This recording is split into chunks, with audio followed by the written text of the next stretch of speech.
Want to keep your subject in the frame? In this video, we'll walk you through the basics of smart tracking, so you can track with ease and focus on filming. Auto tracking. While recording, push the joystick in once to enable auto tracking, and the camera will automatically lock on to the subject in frame. While active, move the joystick to manually adjust the subject's framing in the shot. Tap anywhere outside the tracked subject on the screen, or push the joystick in again to cancel tracking.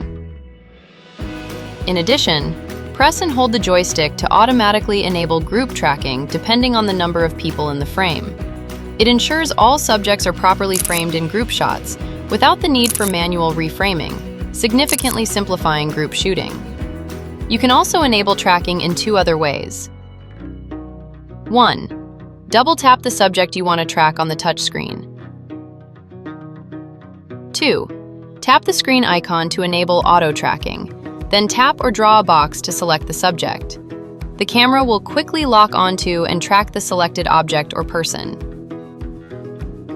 Thanks for watching the Luna Ultra auto-tracking guide. Stay tuned for more tutorials from us. See you next time!